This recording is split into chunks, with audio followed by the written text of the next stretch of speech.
Welcome to Doom Scroll Patrol. Today we are talking about Melissa flattening Jamaica. We're talking about Bill Gates becoming a certified climate denier TM. We're going to take a look at a very enraging clip. We're going to talk about homelessness, and we're going to talk a little bit about a new book called Goliath's Curse. I'm Aaron Hagee McKay. I'm Harold Moss. I'm Hannah Snape. I'm Sam Perez. Stick around. You're not going to want to miss this one. Let's get into it then. No. Yeah, I saw the aerial picture. It literally looks like what happened in like Gaza. Like it's just like leveled parts of it.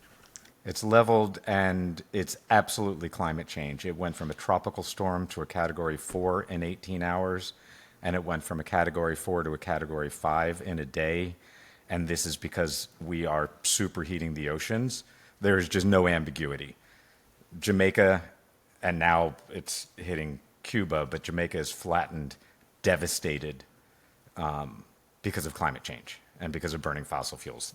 Ain't no argument, ain't no, well, maybe this event. No, fuck that. This is climate change making parts of the earth uninhabitable right now.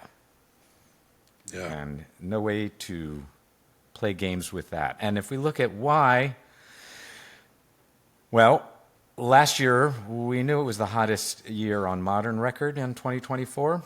And now we're finding it may have been the hottest year in 125,000 years, which, you know, modern civilization, such as we call it, which is hierarchical societies based on agriculture and concentration of wealth and military force to maintain those things.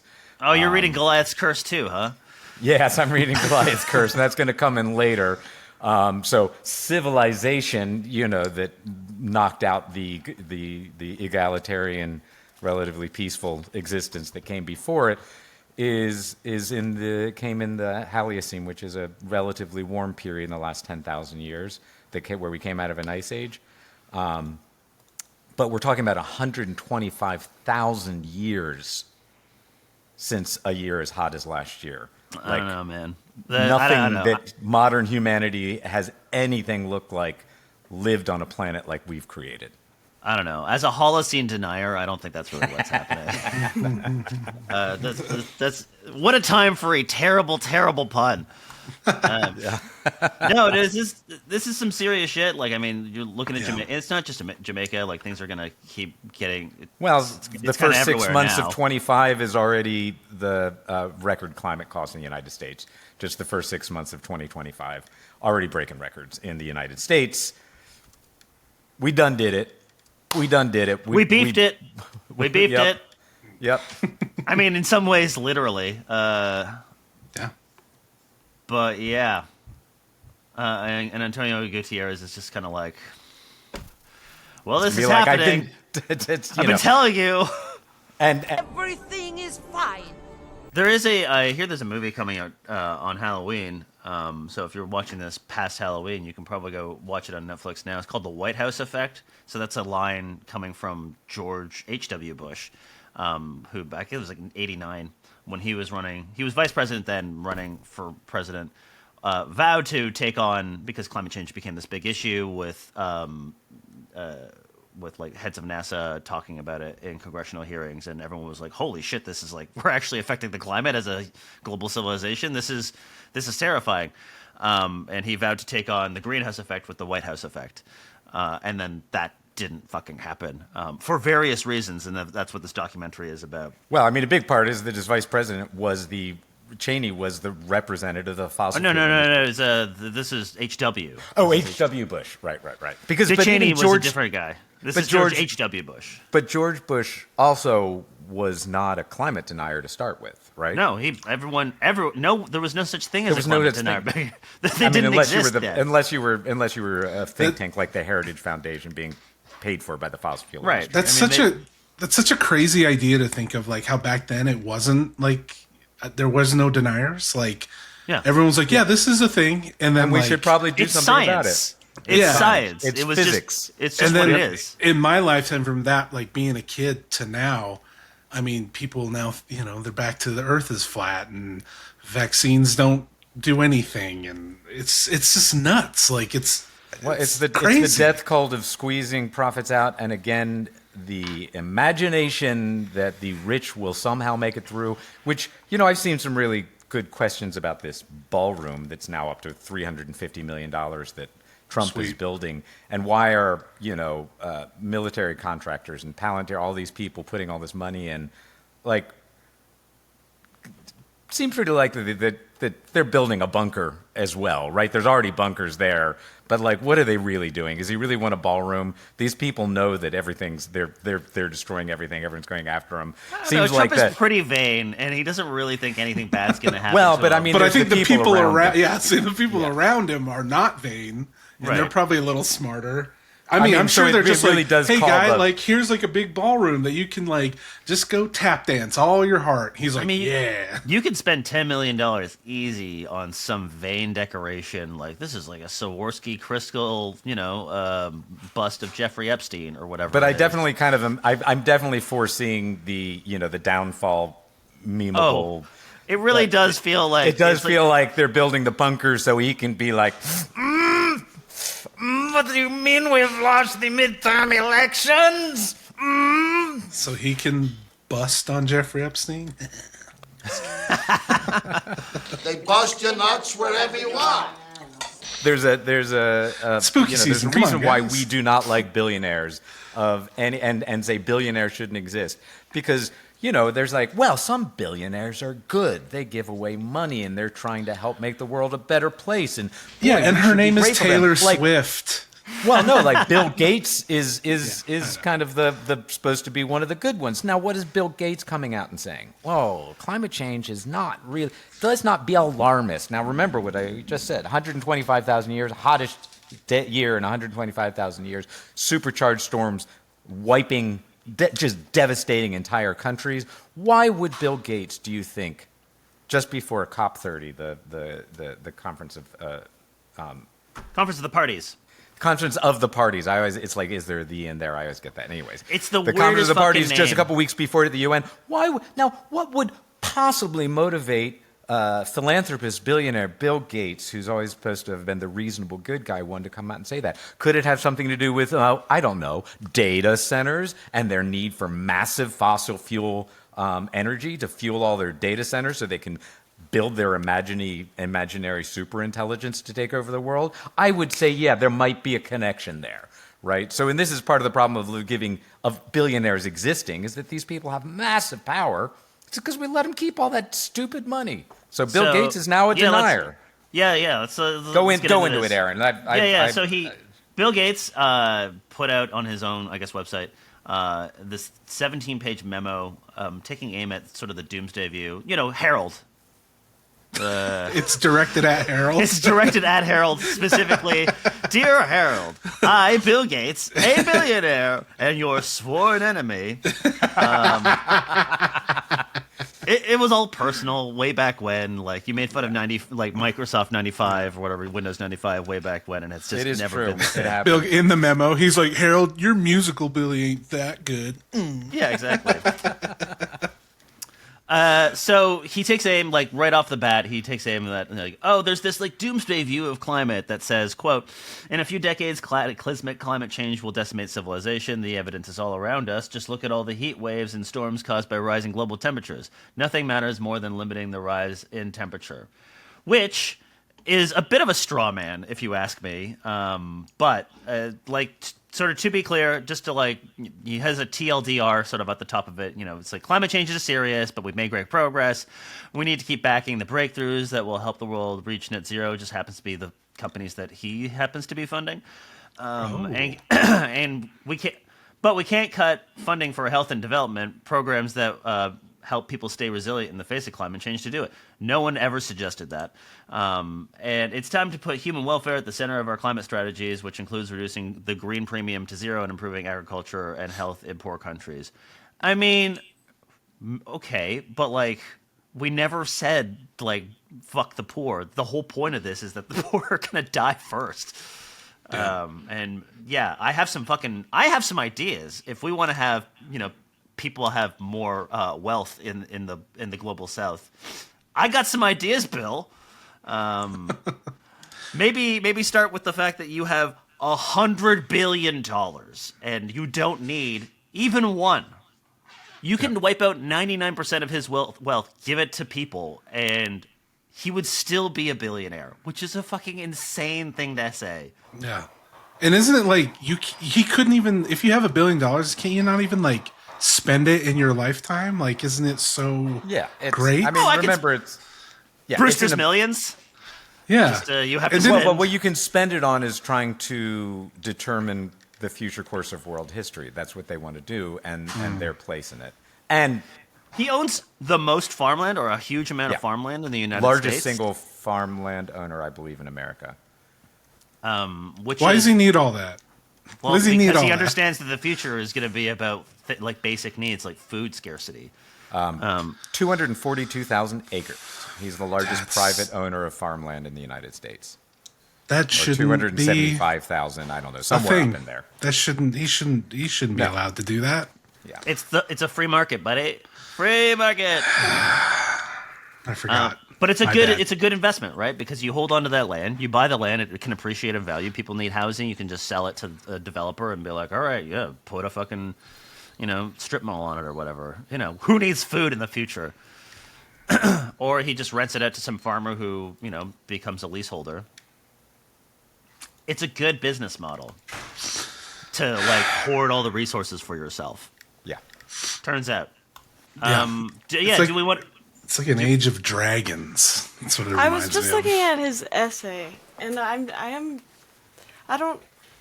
if you scroll down a bit, there's like a diagram. I don't know. It's an image showing all greenhouse gas emissions come from one of 5 sources, and it's electricity, agriculture, buildings, transportation, manufacturing. So is that oil and gas manufacturing? Or what about the military? It's the use. Yeah, I know he's left out the military, but it's the use of oil and gas in manufacturing. So it is interesting how the military doesn't. So I mean, look, it's a big part of it, but it's not electricity, right? It's not or manufacturing or agriculture. Yeah. There's also just ways of like quantifying agriculture in different ways as well. Like there's a greenhouse warming potential in terms of like different. Anyway, I don't want to get too wonky on it, but the point is like, the fossil fuel industry is very much, it's tough because like so much of the world is powered by fossil fuels. And he points out that like, it's tough that, energy demand keeps rising. And it's like, do you think those AI data centers might have something to do with those AI it? data centers? Yeah, let alone now we're leaving behind the era of shaming them for he's got massive yachts and island retreats and all of that. Garbage. Well, he does point that out where he's just like, I know some climate activists will disagree with me, call me a hypocrite because of my own carbon footprint, which I fully offset with legitimate carbon credits, by the way. Bravo, but you failed to account for one thing. I purchased a murder offset. Oh, what? I went to London to find Jack the Ripper and paid him not to murder for a month. So you see, Mr. Holmes, on the whole, the world is in fact a little less murdery. That's the stupidest shit I ever heard! So, I don't want to, I accused Bill Gates of, straw manning. I don't want to straw man him too hard in response. It's fun to make jokes and whatnot, but he does talk about these solutions in a way. And I think there is the one thing I would say is that he doesn't really talk about like what governments can do and that sort of thing. It is very much private sector innovation things, but it's weird. Like, a lot of these, private sector innovations or whatever are going to need government policies to make them have the best shot they can. And it's very much a like, how can the current order of things solve this? And maybe that is the way we need to think about it, because maybe changing the structure of capitalism is going to be too hard to do this in time.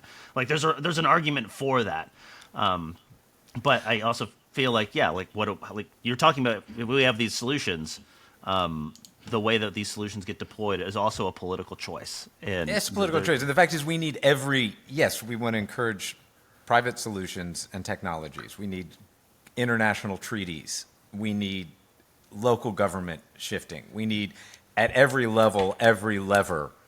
It's we are in the emergency. We are in the climate crisis. We are in the process of collapsing. I don't think that's the end of life on Earth. So I'm not actually. That's when we can actually. I think I do want to get to the Goliath's curse. Goliath's curse. Because I think that that's actually really important in terms of having a sense of hope about what this might look like.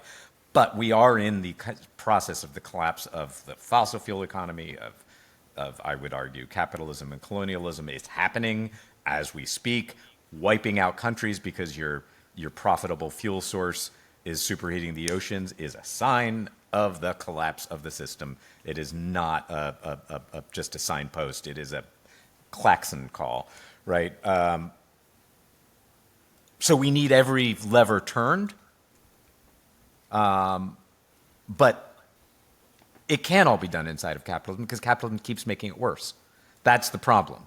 So every solution, every new piece of advance, every displacement of fossil fuel, China massively building out renewables and so forth, is a hope for the future. It is whatever the future China's also an looks authoritarian capitalist country. Like, it's a capitalist country. Yeah. But I'm saying, but it's not going to all happen inside of this. It's like everything that buys us more time, everything that buys us solutions is a hope for the future, but it's not going to happen inside of this. I don't even think that's I would argue that it is no longer arguable.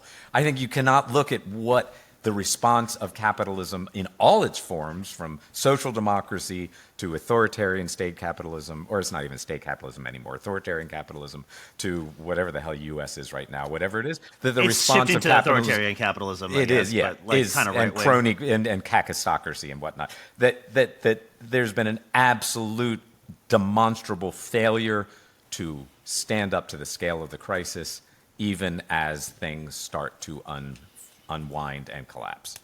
So, I'm not being a simp for Bill Gates or whatever, but if you had his kind of money, what would you be doing with it? Is that a dumb question? Would you just give it away, or because for him it's just like, I need to find cool solutions and invest in these things and then help them grow. But there's this innovation versus degrowth kind of debate, I think, happening right now. There's the Ezra Klein sort of abundance narrative, which is specifically a degrowth rejection, right? Versus hey, there's no such thing as wisdom without limits. We can't have a human civilization that doesn't start. So we can't have a proper society without understanding that we can't continue to consume. Forever. There's got to be limits to certain things, and maybe we should focus on the things that make life worth living. And those things are having it out right now, and one has the backing of billionaires. Yeah, it's so coincidental that the abundance folks are backed by the people who benefit from us continuing to throw money at data centers and so forth, and all of that. Yeah, that's I've been a skeptic of the abundance folks and all of their billionaire backers, and why do billionaires back it, and why does Bill Gates come out and try and cool down the temperature on the climate alarmism? Because their interests are not aligned with life. Billionaires' interests are inherently not. If I had that much money, I tell you what I would do. I would give it as fast as I could to indigenous and native peoples the wealth was built on the land that was stolen from them.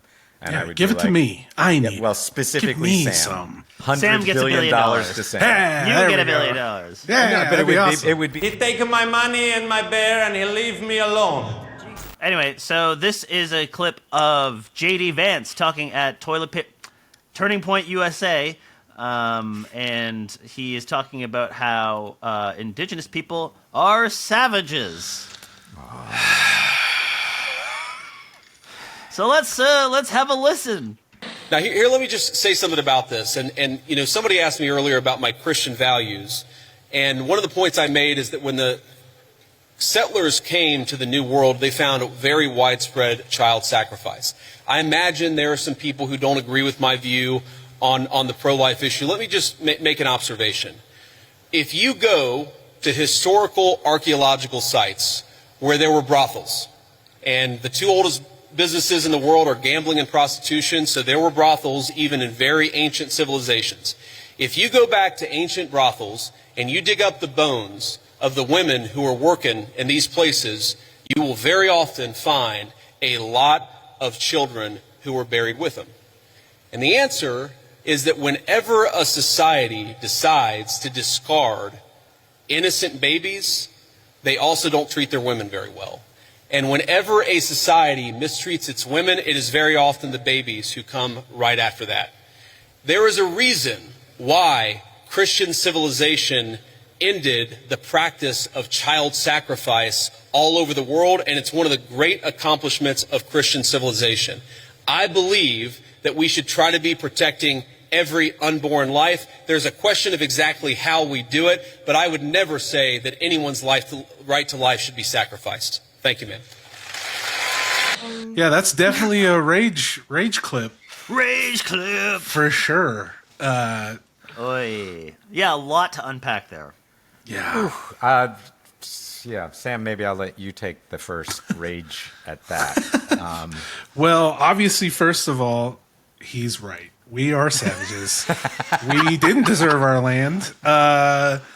No, it's literally just every, like, stereotype, all the lies. It's all that over and over again. Like, no, it's been proven, like, okay, like, the Aztecs did it, but, like, they had human sacrifice. Yeah, Aztecs yeah, had for human sure. sacrifice. I don't know if it was babies necessarily, but yes, the Aztecs had some human sacrifice. But it's one thing I've noticed. It's like, that's the sticking point. It's always like, they did human sacrifices, blah, blah, blah. Therefore, we need to, like, come in and fix it. And that was what... And do witch burnings? Yeah, and witch burnings. Because, like, that's what happened was, like, that's why Columbus was able to get away with a lot for a while. Because he was like, the Spanish Empire at the time was like, hey, you cannot, like, enslave people, mass murder, blah, blah, blah, unless you find, like, examples of, like, basically, like, heretics and, like, all the bad stuff. So that's why this misinformation of, like, this lie was spread that, like, a lot of the native groups were cannibals and sacrificing humans, because it gave him the permission to basically destroy everything. And it's just insane that this lie just keeps coming back. Like, okay, even just a small example. So there was a Batman cartoon, Aztec Batman, was coming out. It's like just like a fun version where, like, Batman's like an Aztec, like, warrior, and there's conquistadors and blah blah blah. Anyways, people started getting hung up on, like, well, like, he's protecting a civilization that sacrifices children. And I actually got into, like, an argument. It's like, why do you care? Why is that always? I've never heard, when Batman's like a knight or anything, why aren't you talking about him being a crusader, raping, like, Islamic children and shit, and pillaging the land? Never hear anything about that. When Batman's in, like, the 1920s Gotham, how come you're not talking about him, like, I don't know, exploiting children in factories? Never anything about that. But the minute it's like Batman's doing something that's like a person of color society, all of a sudden we got to criticize this under the microscope. And that's what this is. It's just trotting out the same bullshit. And he doesn't even talk about, oh, surprise, a lot of indigenous societies were matriarchal. Like my society, the women were in control. In fact, that's why they destroyed a lot of us, because they didn't like that women had power. They didn't like when the Christians rolled through and said, oh, like, these chiefs, before they go to war or they talk about things, they consult their women, and the women also consult and then make decisions. They hated that because they knew that their society wouldn't mesh with ours, because we, like, would value what our women say. So they undermine that and they destroy that, so that way we would fall in line. So, like, if we can destroy the women of indigenous culture, we destroy the society and we win. And they've done that.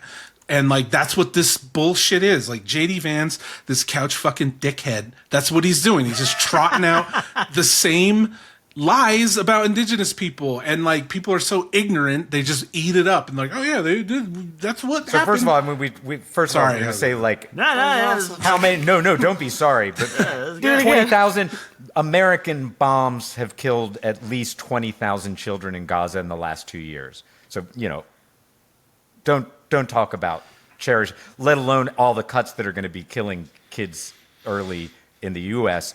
Yeah. These people are dropping bombs, killed 20,000 in one little tiny spot, and the death of children is baked into colonialism. Obviously, Columbus went and was just doing horrific murders, tortures, raping. I mean, he was so everything. bad, the Spanish Empire was like, hey, bro, calm it down. But it's also what Like, we're talking that's about how with the bad Aztecs he was. is the other is, the other conquistadors that came out after him was like, he did what? yeah. They were like, that's what's fucked up. insane. But this is also the fact is that what we're talking about is the rise of class society, which uses violence to, to have Enforce a monopoly a of power dominance and hierarchy. concentrate wealth. Most of North and South America, much of it, there's a big range of it, but much of it was actually egalitarian, often matrilineal, did not feature warfare and violence. Most of those people were dead because of these people coming in. Obviously, disease was a big part of it, cholera wiping out.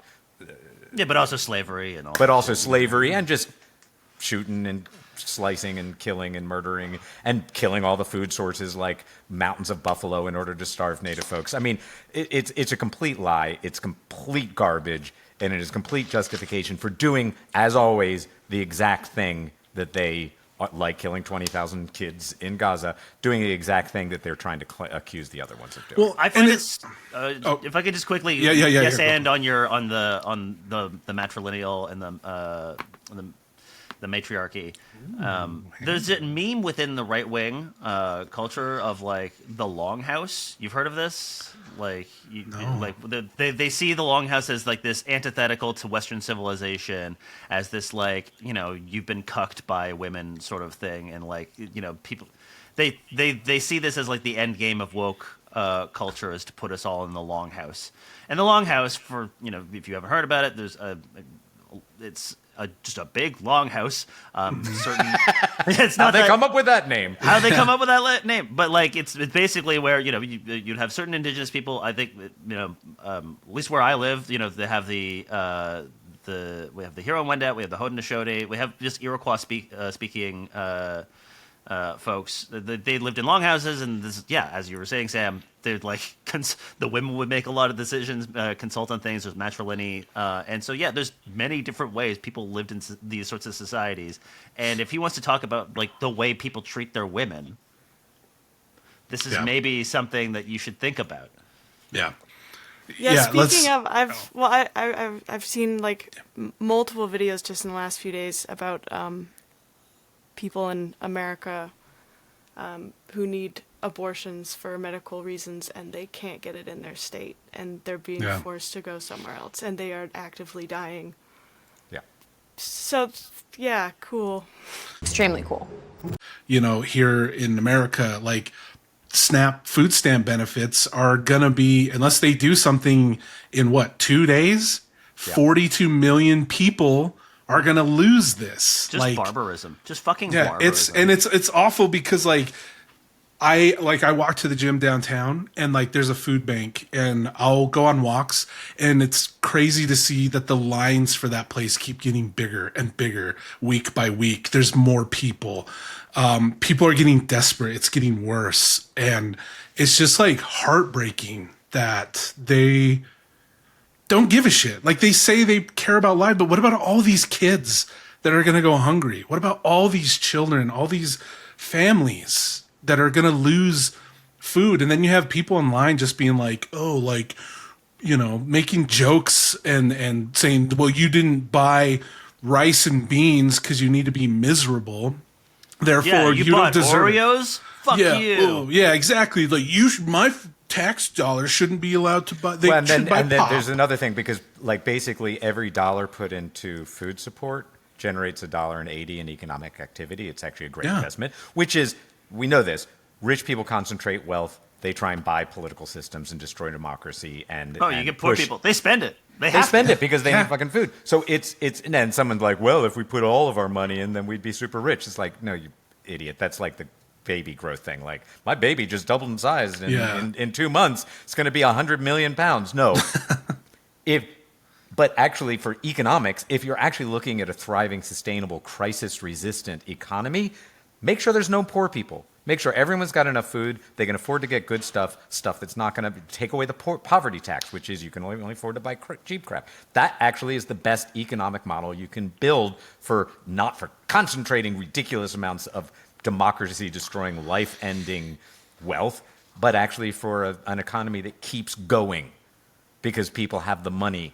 And when you don't have, and when there's a problem, you make sure that people have it and that those resources are done. It actually works. It works. We know it works. They know it works.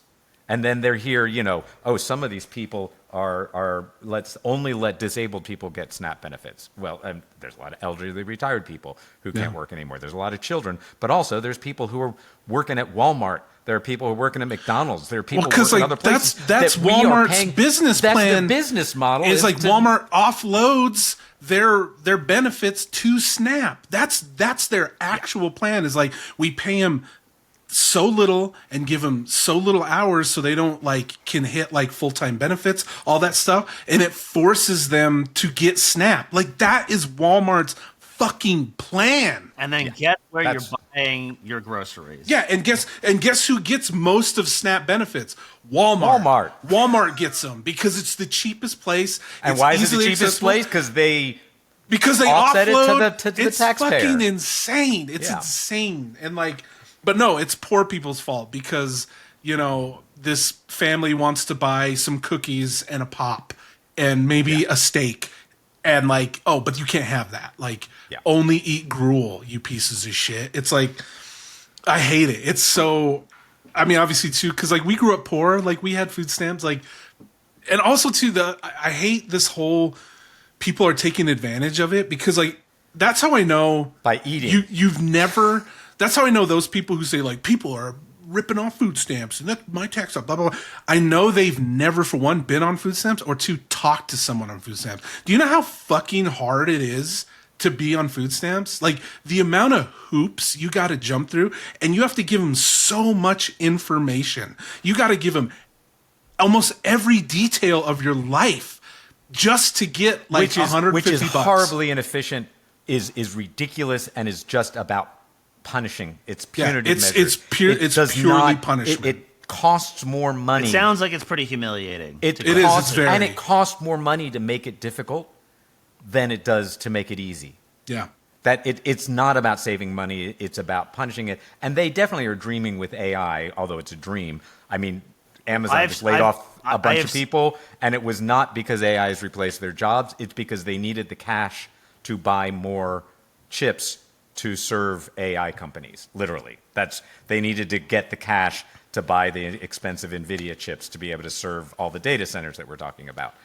But also, let's look at this. When people are worried about people cheating by getting a little bit of extra food for their kids versus how much has Trump's net worth gone up in the last year? $3 billion. And we know it's just because he opened a crypto bank account that any corrupt person in the world could just bribe him. And no one's done anything about it. So you can be the president allowing Saudi Arabia, allowing anybody, Putin I'm sure as well, through back channels. Anybody can bribe him. Gets $3 billion from bribery and he's the president. And you're going to worry about that kid in the cookie. Yeah. You're going to worry about the kid in the cookie.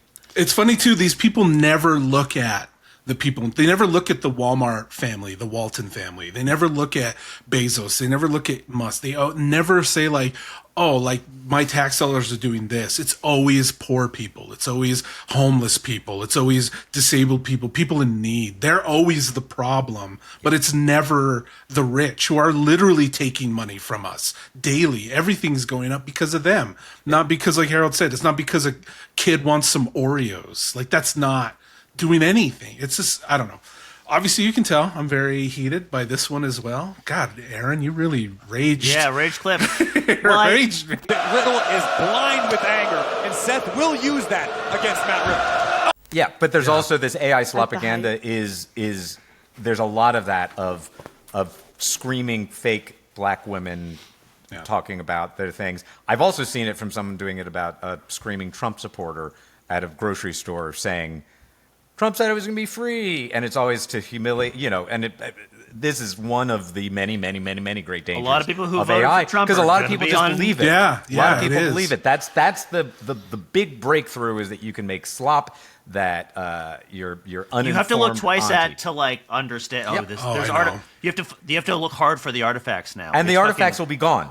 The artifacts will Yeah. be gone. That's just gonna end. We have now lived in a world where video is no longer proof of anything. It's no longer proof of anything, and that is part of the function of this. Looking right? forward to, I think I saw a meme. It was just like it was like a guy in what was it, cartoon or whatever in the electric chair. It's just like me watching the AI video of the thing that they said that I did that I didn't Yeah. do or whatever. I am innocent. I gotta wonder about like the cutting the SNAP benefits because like you That- make people hungry, they get desperate, and like Yeah. that And that's- can accelerate a certain amount of like pressure from the bottom up in a way that is unpredictable. But do you think this is my hypothesis that scares me? Do you think they do this to get people to get desperate? So like that, the people start stealing. It happens on a mass scale. Because I was just reading today too that like Trump wants to authorize all National Guard units to basically become riot police. So when the people start rising up because they're hungry, 42 million people, they will now have an excuse to basically like martial law the entire country to just be like, that's like what I think. probably. Just one of the many benefits. I mean, they basically are. I mean, They're death cult. ungoverning. The whole point is to ungovern. Ungoverned. The whole And there point. is a the death cult definitely is like just ready for inconvenient poor people to die. And if that's- not, you've yeah. got the Gaza example, which is they can kill them, but it's much easier if people just die. If Well, the inconvenient people that they think are going to be displaced by AI, which won't replace, it can't do most jobs that people do. That's just some of it will, absolutely. Yeah. Automation. It is There's always been efficiencies in automation. Robots will take away a lot of jobs. There's no question about that. But AI is not going to suddenly develop actual intelligence. As I've said probably more than one time on this podcast, there is no I in AI. It's a predictive, what the current generation is predictive models. It's just predictive models. There is no reasoning. There is no thought. No. I think that can lead into what I was going to talk about because it's not only happening right here in my backyard, but it's, I think, going to be potentially the example of like the first of many. And there's this big homeless like encampment they want to build here in Salt Lake City. It's like huge, but the big thing about it is it's going to hold up to 1,300 homeless people. They say it's going to be like a services camp, but the more that comes out about it, it's more like a detention center because they say it's like, oh, we're going to put people there to help them and give them access to services. But when you start looking into a lot of it, it is like, so like example, if someone has severe schizophrenia and they're using drugs to self-medicate because again, no access to healthcare, they would be sent to this place and essentially forced to go into care. Like they don't get the option. If you want to stay here, you're forced into care. And then let's sorry. Oh, I'm just saying, like that's like what it's going to be. And let's That's remember, I think the scary part about it. let's remember, Salt Lake City actually basically solved homelessness once. We had a And housing how did they do it? first. And what did they call it? Housing it was first. housing first. And everywhere in the world, this is a shocker. This is a shocker. No one foresaw this. How do you deal with homelessness? Surprise! You Give them a roof provide and give them housing medical services and medical services and it mental health works. services. Mental health, and then people also start getting jobs and having lives because they're not just spending every day simply trying to survive. That's why giving people money makes them more likely to get a job. Yeah. If you want people to be employed, this is it. And then Utah ended the housing first thing and is now building concentration camps. They solved it. We know this is just like everything else. The solutions are here. Maybe we can end on the Goliath curse Aaron thing because I think that Sure. this is a new book By Luke Kemp.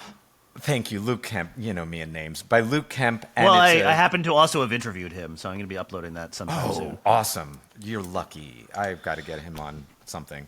I did get to meet Cory Doctorow for the third time last night. So that's, Ooh, what a flex. Look at that. Oh, yeah, Cory so, Doctorow.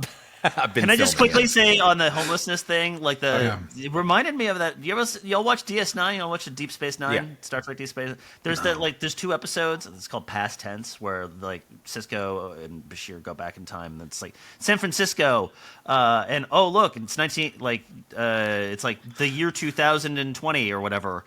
And they put all of the homeless people into like a district in San Francisco, and they're all just like trapped there and everything. And I'm like, Yeah. this is what it sounds like, and it's like, No, wow, it we is. fucking predicted it. No, and it is because this thing is like it's up by our airport, which is about I think it's like 7-8 miles from downtown. And guess what? All the services are downtown because that's how it's built. So like they keep saying like, oh well, we'll put a bus, but then they're like, but it costs money. So it's like, then how are these people supposed to get there? Like if they don't have money and you force them into this place involuntarily because if you sleep on the street, you get arrested.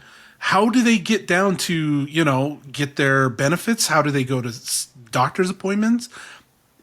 It's just like, it's crazy. But no, that's that episode you're talking about. It's happening right now here in Salt Lake. Like I think this is supposed to be built by the end of next year or something. And like that's literally what it is. It's a concentration camp for homeless people. And I feel like this is going to like make or break this system, because I think if it works the way they want it, they're going to start doing it all over. This is what they're going to do.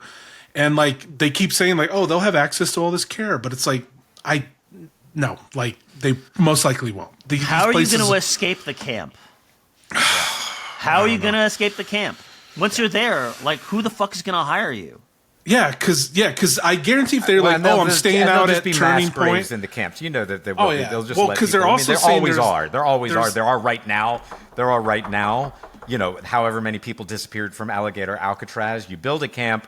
You are condemning the people there. Mr. Grisby said he heard a sound, something suspicious. Let's go into a little bit of hope for anybody who managed to make it this far. Both of you. Yeah, this one's This is both both of of you made it, episode and a which half. is this book, Goliath's Curse, which is basically looks at the collapse of how like we ancient looked at social civilizations? collapse of civilizations as they happen, and there's a lot to it. I actually wouldn't mind, Aaron, especially if you interviewed him. I want to see your interview, and I'd love to have us maybe spend a whole episode on it because I actually find it quite helpful. But one of his core arguments is that the history of collapse, and so that the chaos happens, and the Hobbesian life is brutal and short, nasty, and everything falls apart, is generally written by the 1%, who were the ones doing the human sacrifice in the case of the Aztecs, or sitting on the thrones and sitting on the wherever it is. That's the 1% was like, it's a catastrophe because they're losing their wealth. But that actually for the 99%, what you generally see is life gets better. Because the problem was so much about the concentration of wealth and the monopoly of power in order to maintain that concentration of wealth. And that actually when the thing collapses, there's room for people to start increasing their caloric intake, lower their infant mortality, all sorts of hard data. And that actually most human civilizations, when there's not a group on top with a monopoly of force concentrating wealth, don't have a lot of interpersonal violence except for like maybe jealousy, individual one person kind of thing. Well, they have interpersonal violence. They don't. I said do except war. for. Yeah, they don't have they war. have interpersonal violence. And their Like- interpersonal violence is not. Well, it's is similar like to You crazy fucked my jealous wife. people. Like that's not going away. Or that this. person's crazy and has killed too many people. We all got to get together and like get rid of them. Which billionaires. But that doesn't mean like we're going to genocide this whole group of people. No, there was warfare is a function of constant of monopolies of wealth and power to maintain that concentration of wealth. That's where war is. That's where war is. I loved your joke about killing billionaires. I think we would never suggest doing. No. I'm saying that's how they dealt with people like that historically. It's a historical antecedent. So look, that people, when someone concentrated too much wealth and was bad for the community, they found ways. Well, they could also just expel them. I mean, my genuine, if I'm genuinely, I do believe that you've got to kill every billionaire by not allowing anyone to concentrate that much wealth. You can kill them with taxes. You can kill them with a wealth tax because they're no longer a billionaire. You're killing me with these taxes. Exactly. Kill the billionaire class with taxes and let them be millionaires. I don't care. Let them be millionaires. For the moment, I'm happy to let people be millionaires. You kill them with taxes. Well, my genuine belief. It's interesting what you said about the concentration they're all worried of that they're going to get killed. Yes, Sam. What were you saying? Sorry, Sam. The concentration. Shut the fuck up. The concentration of wealth, because I can't remember if I mentioned it before, but in my culture, Dene Navajo society, the view of if you have a lot of like wealth, I mean, granted they didn't have like money, but like if you had like lots of sheep and lots of items, a lot of the society distrusted you because you were viewed as a witch because you had so much. And the whole point of our society was like, you share it with your family, like your intermediate family, the bigger family, the culture at large. Like you share everything because it creates balance. So when people had like a lot of like wealth, they actually were viewed as distrusted, and like people would be like, oh, they're Yanatloshi, which means like a witch. They're like, that's like a witch. Like this person has so many sheep, like only witches could get that much wealth. So one of the great chiefs, I think it was Narbona was his name. He had to, he had a lot that he was starting to, no, it was Manuelito. Sorry. Manuelito. Manuelito he was getting all this wealth and people were like kind of distrusting him. So he was almost like, oh shit, I gotta start giving this sheep to my family because people are not going to trust me anymore. So I always thought that was very interesting. Like in Navajo culture, there was almost this like stop measure. It's like, oh, if someone gets too much, we almost shame them because it's like they're now a witch, because witches are like a really bad thing in our culture. They're a witch and they either continue and we take care of them in the way that we take care of witches, or it kind of shames them to be like, okay, I got to start giving out this shit because I'm not going to be a witch. So Luke Kemp has like what he talks about, like counter dominance measures. Yeah. And these are things that like we evolved as like just to feel, because it doesn't feel good to being dominated, right? So when somebody, that's one of those things that like in Navajo society, you evolve this counter dominance measure. Sometimes it's ridicule as well, of just like, look at this fucking guy with his fucking like, and they're just like you making fun. And so satire, I suppose, is kind of just like the modern form of that.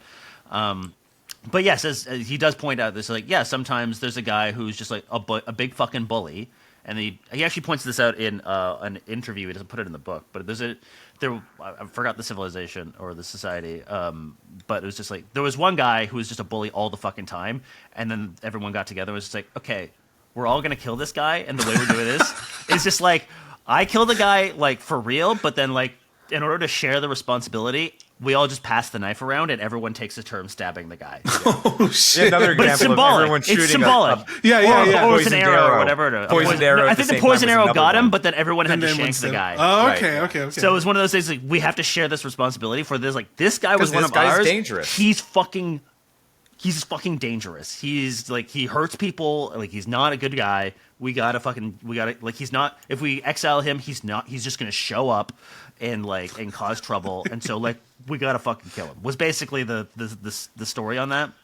Anyway, but yes, Goliaths are giant dominance hierarchies enforced by violence to pump wealth up top. That's basically kind of the way he defines it, and they evolve.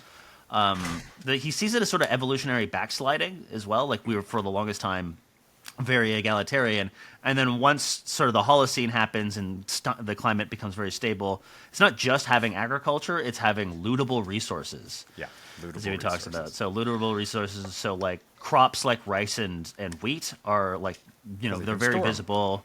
And you can store them for a long time. And so once those become like surpluses that can be lootable, another thing is like monopolizable weapons. So if you had if you're the one guy with a metal axe in town, you had the ability to like cause shit. The other is what was that one? Caged land.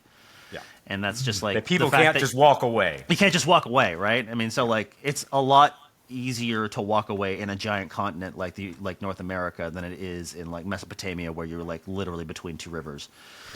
So that was part of it. And then the last final ingredient is the dark triad. Eventually some fucking psychopath shows up and it's just like, oh, I want everyone to like worship me. And, this shit goes to me. And like, has those other elements and is able to exploit them because those other elements require the dark triad psychopaths to come in and take advantage of them. Yeah. And then he's just like, look, I'm literally God. You got to give me all your stuff. Like, that's just kind of how it is. And so you're not wrong. You're not wrong. I can tell an Sam. elephant from a kitty cat. Yeah. You're not wrong in the whole, like, yeah, there's kind of a witchcraft that goes with it because, like... I think you're right. Like, there is, even though, like, it may not be magic witchcraft, it is, like, it does put a spell on you to, like, be that greedy, to do that stuff. Like, it changes you as a person. Because, I mean, and even we kind of know this through science, because isn't there, I think we've talked about it on here before, where it's like when you hit X amount of money, it like kind of rewires your brain chemistry. It changes. So it's like, in a way, it's, dark triad. Yeah, it kind of is true in a way. Like money is a truly bewitching thing, or power, or the greed, or whatever. So yeah, I don't know. That is also part of it. Like once you get to a giant power dynamic, it is scientifically proven that you become less empathetic. But the hopeful part of all this is that you wanted me to prop up the whole like 99% thing. I need to give people a preview. Is that collapse is not the end. The collapse of a system that doesn't work is the prerequisite for the creation of a system that works better. And I think that that's something that I've been grappling towards for a long time, which is we're probably not going to have a singular political movement that takes over the world and makes it a better place. This system is already in collapse. It's falling apart. That doesn't necessarily mean the end. It means that there's probably going to be, that it is incapable of continuing as it's going, that there are bunkers, whether it's under the ballroom where the East Wing used to be, or if it's Zuckerberg's in Hawaii, whatever it is, are not going to protect them and let this system keep working, and that people will start solving. Well, I mean, it will for a period of time. Here's what Luke Kemp says. Luke Kemp says collapse is the most likely scenario. The other most likely scenario is a Silicon Goliath emerges from this and basically uses data artificial intelligence to enslave humanity permanently. Yeah, but permanently is such a bullshit concept, and I think that the delusions or like we the thing is, Goliath, as he points out, historically, you look at them, they started in fits and starts, and then they figured out ways to keep themselves going. Then you had these Roman empires that spanned for a long, long time, and they're not dying in the way that they used to. Like the average lifespan of them seems to be elongating. And so at a certain point, it could be that the Goliath system evolved to be essentially immortal. And a Silicon Goliath, part of the. Have you ever used technology? Have you ever seen what these people think? The idea that now the fact is that one of the outcomes is that they actually wipe out all life on Earth, right? That's a plausible outcome. He also believes that trying to start a Silicon Goliath could make collapse way faster. Way faster, and it could be more complete, and it could wipe out ability to support. Yeah, especially if you have societies fucking at all. If you have like the democratization of bioweapons. Right. So that's absolutely, that's worst case scenario. There's a bell curve and everything. Worst case scenario is that we wipe everything out. There's a middle one where they hold on for a lot longer than they should, given how catastrophic it is, and they allow a much diminished human population that's impoverished with their concentrations of wealth, which is every dystopian science fiction movie and book series ever written is the gilded cities surrounded by wastelands and vast seas of poverty. That's what they're aiming for, right? That's their sweet spot, and that could last a long time. But I think even there, what we're going to see is those vast wastelands may not be vast wastelands. I think what we're seeing already is that people will start to come out and build alternatives in the vast wastelands, in the abandoned, in the interstitial areas. I think that is our greatest hope. I think, yeah. So can I just leave you on the third option is basically a mass democratization and innovation within democracy, like basically trying to figure out ways to have direct democracy at scale, which is a thing we totally have the technology for and we've had for at least 25 years. And it's weird that no one has really thought about this well. But like he points to just like they tend to be a lot more responsible and a lot less risk averse. So like the example of just like, okay, the atomic bomb has been developed by the Manhattan Project. There was a non-zero chance, according to the physicists, of just like, well, this might ignite the atmosphere and kill all life on Earth. If you set that to like a group of just regular citizens, like a citizens' assembly, say, okay, 100 regular random people, would you test this atomic bomb or not? Given all what we know that the Nazis are not pursuing it. Japan is basically out of this war. Soviets and all the allies have essentially ensured that World War II will end on our favor. Should we drop this bomb? Yeah. Of course, fucking not. Of course not. No, And everyone would say like. And that gets back to the complexity of pre-class societies, where that kind of direct democracy and egalitarianism, which he also talks about, is actually more complex. Because it's not one person saying stupid shit, that's what we do, which we're certainly seeing in the United States now, or in Russia, or wherever you have authoritarianism. It was everybody having complex discussions about how's the best thing, what should we do, should we do this, and you've got to come together in consensus. That's actually much more complex socially. And actually one of the things he said is even the idea of we talk about less and more complex societies, kind of garbage.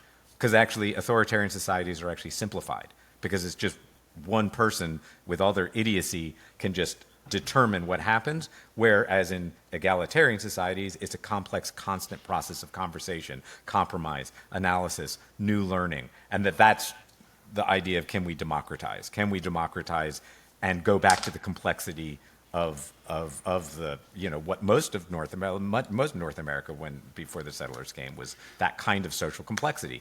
But the other element is massive wealth redistribution, and basically he was like a cap on wealth. It's like you cannot have kill more the billionaires than 10, with taxes, right? Well, it's just like you cannot have more than $10 million in your personal wealth. Yep. It's just like $10 million is the. It's just like that seems arbitrary, but it's also at the same time like. But you can be a rich bitch with $10 million. You can be a proper rich bitch with $10 million. You can flaunt. You can wear fancy shit. You can have an extra house. You can travel. You can be a rich with $10 million. So it's not even saying no rich bitches, right? Billie Eilish just donated $11.5 million to climate efforts. Don't have any other details. Yeah, fuck you, Bill Gates. Bill Gates. Billie Eilish is the other Bill. Let's go. Thank you for listening to Doom Scroll Patrol. Like, comment, and subscribe to Undeniable Network for more content and to support our work.